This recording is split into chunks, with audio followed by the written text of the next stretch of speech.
अगर आप इस चैनल पे नए हैं तो इस वीडियो को लाइक करें, शेयर करें और कमेंट करें और इस चैनल को सब्सक्राइब करना ना भूलें। लड्डू ने बिल्कुल दबी हुई आवाज में रोहित के साथ बात करना शुरू किया। ऐसा लग रहा था जैसे लड्डू रोहित को कोई जासूसी खबर दे रहा हो। लड्डू ने कहा, रोहित अंकल, आजकल आर्यन का ध्यान पढ़ाई पर बिल्कुल नहीं रहता है। वह सारा दिन गेमिंग करते रहता है। अब देखो, उस दिन मुझे तो पता नहीं था कि आर्यन सारा दिन गेम खेलता है और गेम खेलने में अब वह इतना अच्छा हो गया है, इसलिए तो उसने मुझे हरा दिया। मगर सच बात तो यह है कि गेम्स खेलने की वजह से उनकी पढ़ाई पर असर पड़ा है। आज आधे घंटे का टेस्ट पेपर आर्यन ने 15 मिनट के अंदर ही गिव अप कर दिया। रोहित अच्छी तरह जानता था कि यह लड्डू का कोई ना कोई नया पैतरा था, आर्यन को सबके सामने नीचा दिखाने का। रोहित ने लड्डू से कहा, अच्छा हुआ तुमने मुझे यह सब कुछ बता दिया। अब देखना मैं आर्यन की कैसी खबर लेता हूँ। यह कहते हुए रोहित ने आर्यन को कार से बाहर निकलने को कहा और झूठ-मूठ अपनी आवाज ऊंची करते हुए रोहित ने आर्यन से कहा, अगर आज की टेस्ट में तुम्हें फुल मार्क्स नहीं मिले तो तुम्हें सबके सामने अपने कान पकड़कर 100 बार सिट अप करने होंगे।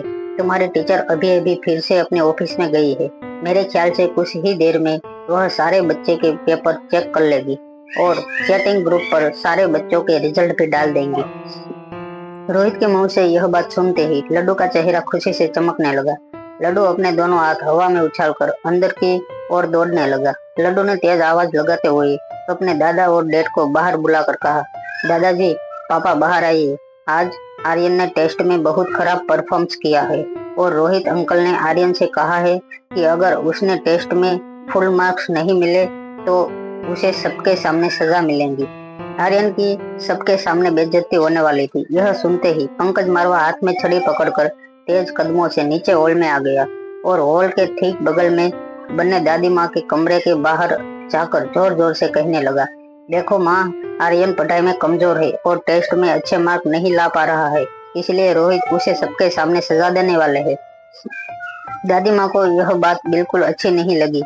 दादी माँ कुछ नौकरों के साथ अपनी व्हीलचेयर पर बाहर आई और कहने लगी, यह क्या अजीब बात है, इतनी छोटी सी उम्र में बच्चे को पढ़ाई लिखाई के लिए सजा देना कोई अच्छी बात नहीं है। टीचर ऑफिस में जाकर बाकी बच्चों के पेपर चेक कर रही थी। तभी एक के बाद एक मारवा खानदान के सभी लोग हॉल में जमा होने लगे। सारे बच्चों और उनके पेरेंट्स में इस बात की एक्साइटमेंट थी कि आज सभी बच्चों के मार्क्स सबके सामने डिक्लेयर किए जाने वाले थे और आज रोहित भी मौजूद रहने वाला था। बच्चे रोहित को बहुत रिस्पेक्ट से देखते थे। मारवा खानदान के ज्यादातर बच्चे रोहित को ही अपना आइडल मानते थे। रोहित बचपन से पढ़ाई में बहुत स्मार्ट था, खेलकूद में भी आगे था। बच्चों के माँ बाप हमेशा उनको रोहित के ही एग्जाम्पल दिया करते थे। जब टीचर बच्चों के पेपर चेक कर रही थी, नीचे हॉल में काफी हल्ला होने लगा। आर्यन का हाथ पकड़कर हॉल में आ रहे रोहित पर दादी माँ तुरंत बरस पड़ी। दादी माँ ने रोहित से कहा, यह क्या बात हो गई? फुल मार्क्स नहीं आने पर एक छोटे से बच्चे को इस तरह सबके सामने पनिश करोगे? क्या हमने तुम पर इस तरह का कोई प्रेशर बनाया था जब तुम छोटे थे? पंकज मारवा ने दादी माँ की बात में हामी भरते हुए कहा, बिल्कुल ठीक कह रही है आप माँ, और फिर हम सब जानते हैं कि आर्यन बच्चों की तरह नॉर्मल नहीं है। हमने यह भी देखा है कि किस तरह आर्यन मोबाइल गेमिंग करता है, ठीक ठाक अच्छा खेल लेता है। हमारे लिए इतना बहुत है। अब आर्यन कोई नॉर्मल बच्चा तो है नहीं जो खेल कूद और पढ़ाई दोनों में आगे हो, रोहित और लड्डू की तरह।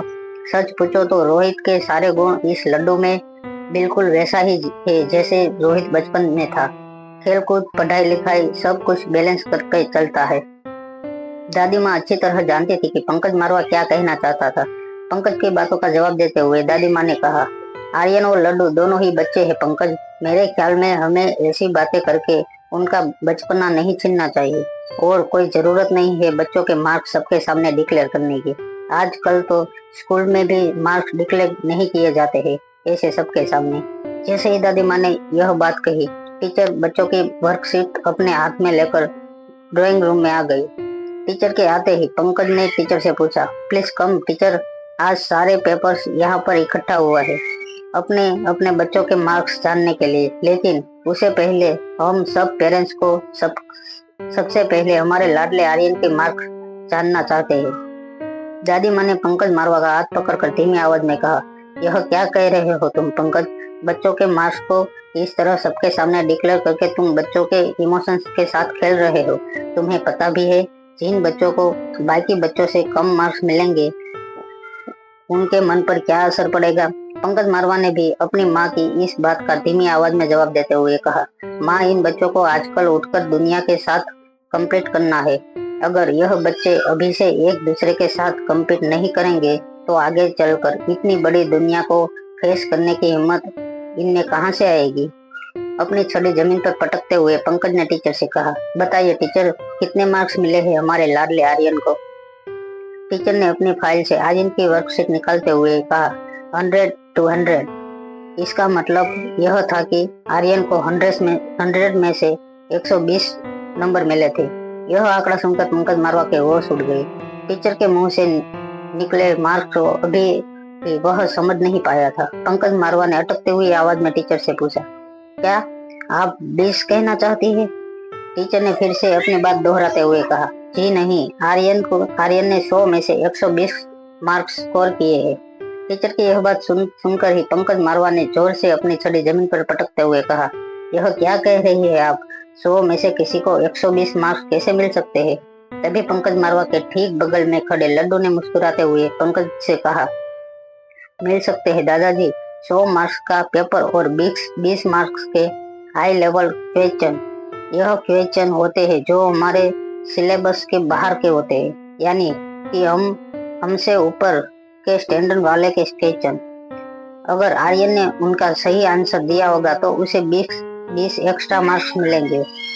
इसे नेक्स्ट एग्जाम में स्टूडेंट को कुछ चैप्टर का एग्जाम भी मिल जाएंगे। यह सुनते ही अचानक ही लड्डू को रियलाइज हुआ कि आर्यन को 100 में से 120 मार्क्स मिले थे। बोलते बोलते लड्डू अचानक ही अटक गया और बड़ी बड़ी आंखों से आर्यन को देखने लगा। ऐसा लग रहा था लड्डू को किसी ने टैचू कर दिया हो। लड्डू की पीठ पर जोर से चपेट लगाते हुए पंकज मारवा ने कहा, मगर ऐसा कैसे हो सकता है? अरे जो बच्चा पूरे दिन गेम खेलता रहता हो उसे इतने मार्क्स कहाँ से मिल सकते हैं? क्या बाकी बच्चों को 100 में से 120 मार्क्स मिले हैं क्या? टीचर ने पंकज मारवा की बातों का जवाब देते हुए कहा, जी आर्यन हाईएस्ट है, बाकी कोई बच्चा 70 के ऊपर स्कोर नहीं कर पाए हैं। टीचर की यह बात सुनते ही दादी माँ के चेहरे पर रौनक आ गई। दादी माँ ने बड़े ही प्यार से आर्यन की पीठ थपथपाई और पंकज मारवा से कहा, तुम बिल्कुल ठीक कह रहे थे, आर्यन नॉर्मल नहीं है। आज यह बात मैं भी मानती हूँ, आर्यन बिल्कुल नॉर्मल नहीं है। ना वह रोहित जैसा है और ना बाकी बच्चों जैसा, बल्कि तुम ही हो जिसे आर्यन को सही पहचाना है। पंकज, जब तुम कहते थे कि आर्यन नॉर्मल नहीं है तब मैं तुम्हारी बात नहीं मानती थी, लेकिन आज मैं समझी कि तुम क्या कहना चाहते थे। आर्यन नॉर्मल नहीं बल्कि एक जीनियस है। मारवा खानदान के बाकी बच्चे आर्यन के मार्क्स सुनकर आर्यन को कांग्रेचुलेशन करने लगे। उस बच्चों के माँ बाप ने आकर रोहित को भी कांग्रेस किया और कहा, भाई वाह रोहित, तुम्हारा बेटा बिल्कुल तुम पर गया है। तभी दादी माँ ने अपनी आवाज ऊंची करते हुए सबसे कहा, रोहित का बेटा रोहित से एक कदम आगे है। दादी माँ की यह बात सुनते ही सभी लोगों ने दादी माँ के सामने आमे अपना सर हिला दिया। दादी माँ को खुश देखकर रोहित को बहुत अच्छा लग रहा था, मगर कहीं ना कहीं रोहित को पंकज मारवा की कही बातों पर गुस्सा आ रहा था। पंकज मारवा ने लड्डू को कॉलर से पकड़ा और उसे खींचकर कमरे में ले जाने लगा। लड्डू जोर जोर से अपने हाथ हवा में उछालकर पंकज मारवा को पीछे चल रहा था। लड्डू को पता था कि आज उसके दादाजी फिर से जमकर उसकी पिटाई करने वाले थे। सबके जाने के बाद रोहित ने अपनी दादी की व्हील चेयर को सहारा देते हुए उन्हें अपने कमरे तक छोड़ा और फिर आर्यन को लेकर वह बलवीर सर की एकेडमी चला गया। बलवीर सर की एकेडमी में पहुंचते ही रोहित ने कार से उतरते वक्त आर्यन से कहा, ट्रेनिंग शुरू करने से पहले अपनी मम्मा को यह बात बताना मत भूलना कि तुमने फिर से बलवीर सर की एकेडमी में आकर ट्रेनिंग लेना शुरू कर दिया है। रोहित की इस बात पर आर्यन हैरान हो गया। आर्यन ने रोहित से पूछा, मगर ऐसा क्यों? दरअसल रोहित चाहता था कि अनिका को पता चले कि आर्यन ने एकेडमी आना फिर से शुरू कर दिया है, ताकि अगर उन्हें फिर से रिया और आर्यन की अदला बदली करनी है तो वह आसानी से कर सके। ऐसा नहीं था कि रोहित को आर्यन के साथ रहना पसंद नहीं था, मगर कहीं ना कहीं रिया के जाने के बाद रोहित को रिया की कमी महसूस होने लगी थी। रिया का सारा दिन बोलना, रिया की हाजिर जवाबी रोहित बहुत मिस करने लगा था। कहीं ना कहीं रोहित भी यह चाहता था कि जल्द से जल्द दोनों बच्चे आपस में अदला बदली करे और रिया फिर से रोहित के पास आए। मगर किसी तरह अपनी बात को घुमाते हुए रोहित ने आर्यन को जवाब देते हुए कहा, ताकि तुम्हारी मम्मा को भी पता चले कि तुम मार्शल आर्ट की ट्रेनिंग ले रहे हो और बड़े होकर अपनी मम्मा की हिफाजत कर सकते हो। रोहित की बात आर्यन की कुछ समझ में नहीं आई, मगर आर्यन ने रोहित की बात पर हाँ में अपना सर हिला दिया और अपने दोनों हाथ से कार के दरवाजे को जोर से धक्का मार के आर्यन एकेडमी में चला गया। जब रोहित की गाड़ी एकेडमी के गेट से बाहर निकली, तभी एक दूसरी लंबी लाल गाड़ी एकेडमी के गेट से अंदर एंटर हुई। राजवीर शेखावत कार से उतरकर एकेडमी के रिसेप्शन में गया। रिसेप्शन चेयर पर सूरज बैठा था। राजवीर शेखावत को देखते ही सूरज अपनी जगह से खड़ा हो गया और राजवीर से कहने लगा, भैया आप आइए आइए, आपका कॉल आया था, मैंने बलवीर सर से बात भी कर ली है। आपने यहाँ पर पर्सनली आने की तकलीफ क्या उठाई? राजवीर शेखावत बलवीर सर का पास्ट स्टूडेंट था। मार्शल आर्ट की ट्रेनिंग में काफी अच्छा भी था। बलवीर सर को पता चला कि राजवीर शेखावत के कनेक्शन इनलीगल कामों से है। हालांकि इन बातों का कोई सबूत नहीं था। बलवीर सर ने राजवीर शेखावत को ट्रेनिंग देने से यह कहकर रोक लिया कि राजवीर की ट्रेनिंग पूरी हो गई थी और अब उसे आगे ट्रेन होने की जरूरत नहीं थी। राजवीर शेखावत भी अच्छी तरह जानता था कि उसकी ट्रेनिंग क्यों रोक दी गई थी, मगर काफी सालों तक ट्रेनिंग लेने के बाद अब राजवीर शेखावत को भी और ट्रेनिंग की जरूरत नहीं थी और पिछले कुछ सालों से उसके पास ट्रेनिंग का वक्त भी नहीं था। राजवीर शेखावत ने सूरज से कहा, क्या तुमने बलवीर सर से मेरे बेटे और उसके फ्रेंड्स के बारे में बात की? थोड़ी सी झिझक के बाद सूरज ने राजवीर से कहा, माफ करना भैया, आप सर के पुराने स्टूडेंट हुए, इसलिए आपके बेटे को ट्रेनिंग सेशन देने के लिए तैयार है सर, मगर आप उनके फ्रेंड्स को नहीं ला सकते एकेडमी में। सूरज की इस बात पर हैरान होते हुए राजवीर ने पूछा, मगर यह क्या बात हुई? बलवीर सर को तो बच्चों से बहुत लगाव है, फिर अचानक उन्हें मना क्यों कर दिया? सूरज ने जवाब देते हुए कहा, दरअसल यह फैसला दीदी का है। राजवीर अच्छी तरह जानता था कि बलवीर सर दीदी के लिए कुछ फैसले को नहीं टालेंगे। राजवीर ने दीदी को कभी देखा नहीं था, मगर वह जानता था कि 20 साल पहले बलवीर सर ने एक लड़की को अपना साथी बनाया था, जो उनकी लगे से आगे ले जाती। हालांकि राजवीर सर कभी उस लड़की से मिला नहीं था, मगर वह जानता था बलवीर सर और उनका साथी सूरज दीदी के लिए फैसले को कभी नहीं टालेंगे। राजवीर ने सूरज से कहा, मैं एक बार बलवीर सर से मिलना चाहता हूँ। जैसे ही राजवीर उठकर ट्रेनिंग एरिया में जाने लगा, सूरज ने उसे रोकते हुए कहा, माफ कीजिएगा भैया, इस वक्त बलवीर सर एक बच्चे की ट्रेनिंग ले रहे हैं। यह जानकर राजवीर शेखावत हैरान रह गया। ऐसा कई सालों में नहीं हुआ था कि बलवीर सर खुद किसी बच्चे को ट्रेन करे। फिर आज यह कौन बच्चा था जिसे ट्रेन करने के लिए बलवीर सर खुद ट्रेनिंग रिंग में उतरे थे? हैरान राजवीर ने मुस्कुराते हुए सूरज की ओर देखा और कहा, अरे वाह, काफी सालों बाद बलवीर सर खुद अखाड़े में उतरे हैं, वो भी किसी बच्चे को ट्रेन करने के लिए। भाई वाह, नजारा देखने लायक होगा। काफी साल पहले देखा था उन्हें, तब वह हम जैसे शेरों को अखाड़ों में कुश्ती के दाव पेच सिखाया करते थे। आज देखता हूँ कौन है यह बच्चा जिससे बलवीर सर को इतने सालों बाद अखाड़े में उतरना पड़ा। जब रघुवीर शेखावत अपनी जगह से खड़ा होकर बलवीर सर की ट्रेनिंग रिंग की ओर जाने लगा, तब अचानक पीछे से सूरज ने आकर उन्हें रोक लिया।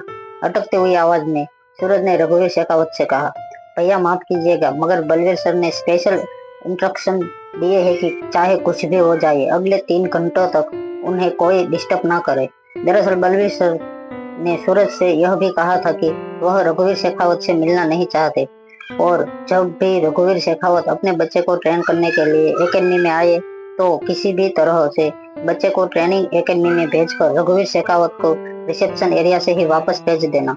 बलवीर सर से हजारों स्टूडेंट दिल्ली और दुनिया भर से आए हुए बच्चे थे, जो बलवीर सर की न सिर्फ रिस्पेक्ट करते थे बल्कि उनके एक इशारे पर कुछ भी कर सकते थे। लेकिन उन सारे स्टूडेंट ने मार्शल आर्ट की ट्रेनिंग का अच्छा इस्तेमाल किया था। कोई पुलिस में था तो कोई आर्मी में, किसी ने खुद की ट्रेनिंग एकेडमी खोली थी तो कोई बड़ा बिजनेसमैन था, मगर रघुवीर शेखावत इकलौता ऐसा स्टूडेंट था जिसने शॉर्टकट से पैसा कमाने के लिए इनलीगल बिजनेस का सहारा लिया था और बलवीर सर को इस बात से सख्त नफरत थी। जब सूरज ने रघुवीर शेखावत को अंदर जाने से मना किया, तब कुछ देर तक रघुवीर शेखावत बड़े ही गुस्से से सूरज को देखता रहा, मगर वह जानता था कि एकेडमी में खड़े होकर वह किसी के साथ जबरदस्ती नहीं कर सकता था। रघुवीर शेखावत किसी भी तरह से बलवीर सर को नाराज नहीं कर सकता था। इसलिए रघुवीर शेखावत ने सूरज के कंधों पर हाथ रखा और मुस्कुराते हुए वहां से निकल गया। रघुवीर शेखावत लगभग 2 घंटे सूरज के पास बैठकर बलवीर सर का इंतजार करता रहा। जब उसे लगा अब रुकने का कोई फायदा नहीं, तो रघुवीर शेखावत एकेडमी से निकलकर सीधा जहांगीर के घर गया। जहांगीर अपने जिम में वर्कआउट कर रहा था। तभी अचानक जिम के अंदर अपना एक हाथ जेब में डालते हुए रघुवीर शेखावत आ गया और हाथों में डंबल पकड़े हुए जहांगीर से कहने लगा, वाह भाई जहांगीर, तुम्हारी बॉडी तो ऐसी है जैसे एक ही पंच में 10 लोगों को ढेर कर दोगे। I like.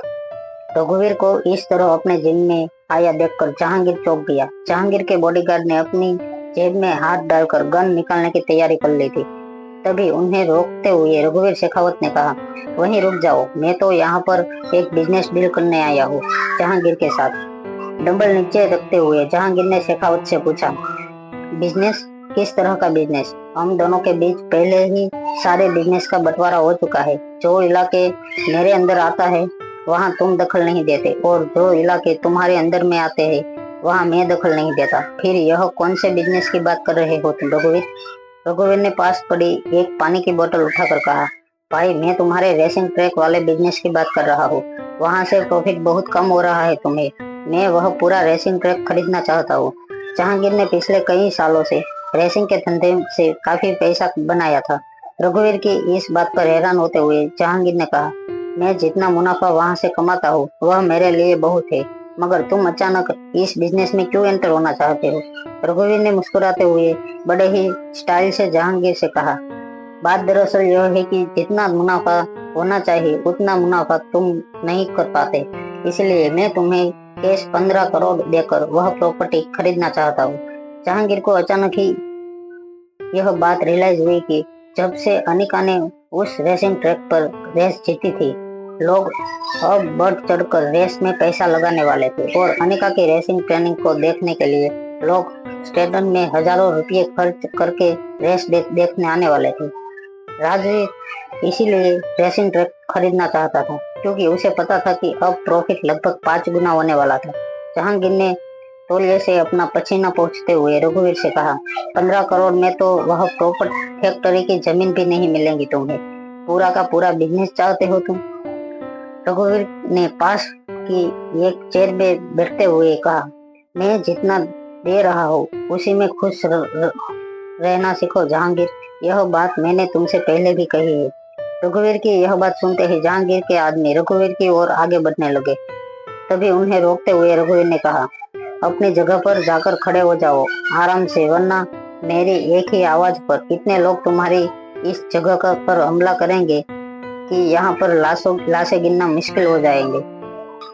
जहांगीर ने अपने आदमियों को हाथ के इशारे से शांत रहने को कहा। अपना सूट सीधा करते हुए रघुवीर अपनी जगह से खड़ा हुआ और बाहर जाते हुए जहांगीर से कहा, सोच लेना, बहुत अच्छी ऑफर है। ऐसी ऑफर मैं दोबारा नहीं दूंगा, और हाँ, जरा यह पता लगा लेना यहाँ आने से पहले मैं कहाँ था।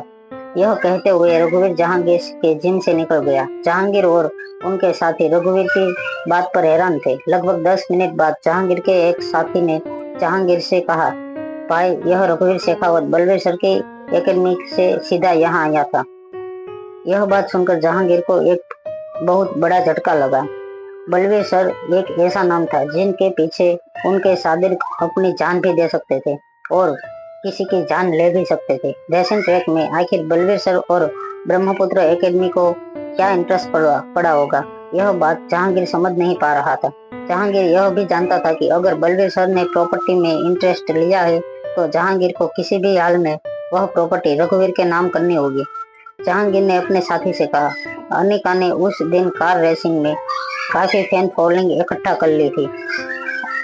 अब क्लब अनिका के नाम पर काफी ज्यादा प्रॉफिट करने वाला है, मगर किसी भी तरह इस रघुवीर को इस बात का फायदा नहीं होना चाहिए। जिम में पीछे के दरवाजे के पास खड़ी फातिमा ने यह सब कुछ सुन लिया था।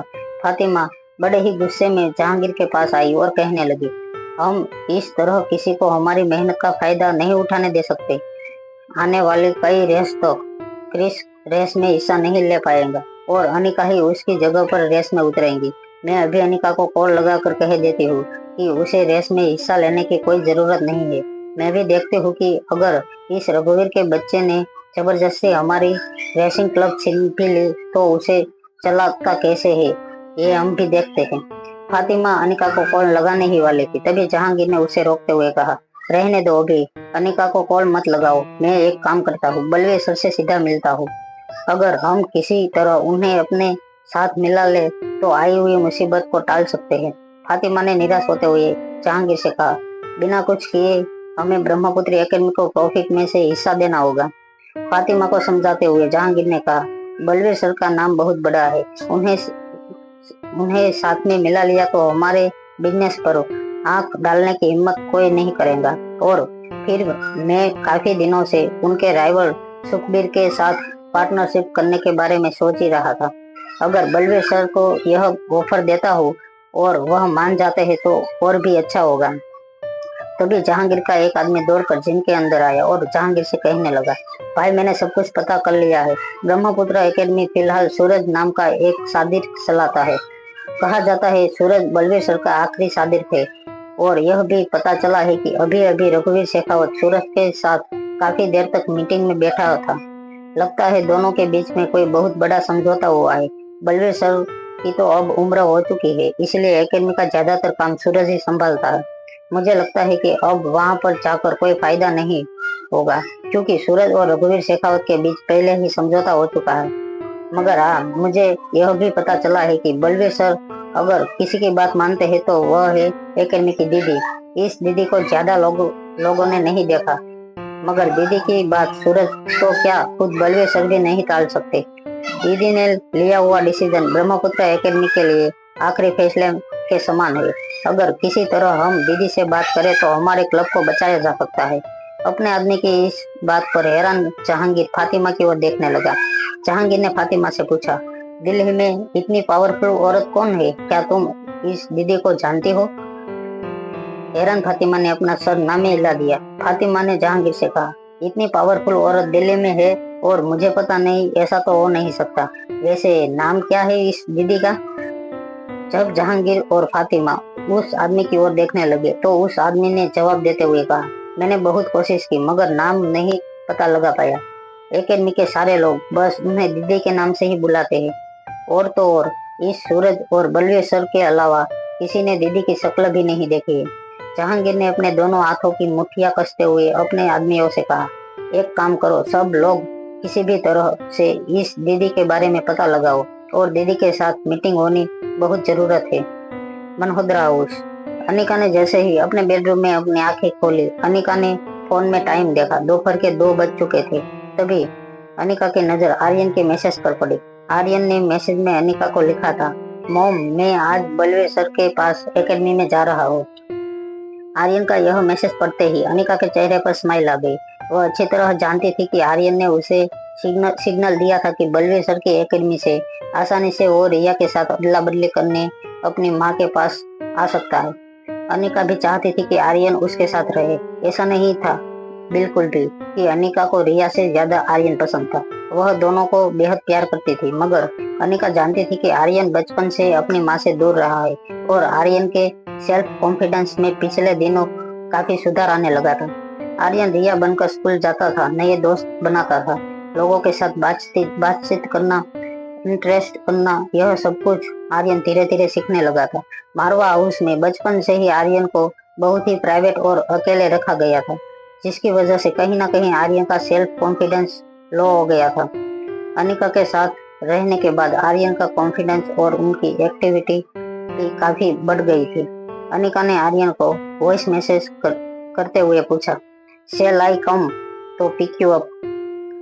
आर्यन बलवीर सर के साथ ट्रेनिंग ले रहा था। कुछ देर बाद जब आर्यन ने अपनी मॉम का मैसेज सुना तो रिप्लाई करते हुए लिखा, I think you do Riya first. Aryan पर यह मैसेज पढ़कर अनिका को थोड़ा अजीब लगा। अनिका के मन में एक बार ख्याल आया कि क्या आर्यन और रिया के बीच कोई सिबलिंग राइवली चल रही थी कि मम्मा उससे ज्यादा प्यार करती थी। मगर यह ख्याल आते ही अनिका ने यह ख्याल अपने दिमाग से निकाल दिया और आर्यन को मैसेज करते हुए लिखा, तुम्हारी मम्मा तुम्हें एकेडमी से लेने आ रही है। यह मैसेज करने के बाद अनिका जल्दी से तैयार हुई। रिया के स्कूल की छुट्टी का टाइम होने ही वाला था। वैसे तो श्रेया रोज की तरह रिया को स्कूल से घर लाने वाली थी, मगर आज अनिका को स्कूल पहुंचकर रिया को पिक करना था ताकि वो आर्यन के साथ उसकी अदला बदली कर सके। अनिका जल्दी से तैयार हुई और तेज कार चलाते हुए स्कूल पहुंची। जैसे ही रिया और श्रेया स्कूल के मेन गेट से बाहर निकले, अनिका ने ठीक गेट के सामने अपनी कार रोकी। अनिका को देखते ही श्रेया के चेहरे पर एक बड़ी सी स्माइल आ गई। कार के अंदर बैठते हुए श्रेया ने अनिका से कहा, अरे वाह, आज तो तुमने कमाल ही कर दिया, तुम हमें पिक करने आई हो। रिया भी पीछे की सीट पर उछलकर बैठी और पीछे से अपनी मम्मा को हक करते हुए कहने लगी, वाह मम्मा, तुम आज स्पेशली हमें पिक करने आई हो, यह देखकर मुझे बहुत अच्छा लगा। तभी श्रेया की ओर देखते हुए अनिका ने कहा, मैं सिर्फ रिया को पिकअप करने आई हूँ, तुम्हें खुद घर जाना होगा। यह बात सुनते ही श्रेया और रिया दोनों हैरान हो गए। फिर रिया के गाल पर हाथ फेरते हुए अनिका ने कहा, तुम्हें मेरे साथ बलवेश्वर की एकेडमी में आना है, चलोगी ना? अपनी मम्मा के मुंह से यह बात सुनते ही नन्ही से रिया के चेहरे से हंसी गायब हो गई। रिया समझ चुकी थी कि उसकी मम्मा एकेडमी में जाकर उसकी अपने भाई के साथ अदला बदली करने वाली थी। नन्ही से रिया के मन ही मन सोचने लगी थी कि क्या उसकी मम्मा को अब उसके भाई के साथ रहना ज्यादा पसंद था। नन्ही से रिया मन ही मन अपने आप को मनाने लगी। वैसे तो रिया को अपने डैड के साथ रहना भी बहुत पसंद था। रोहित उसे जो मर्जी करने देता, जो मर्जी खाने देता। बड़े से मारवा हाउस में रिया को बिल्कुल एक प्रिंसेस की तरह ट्रीट किया जाता था।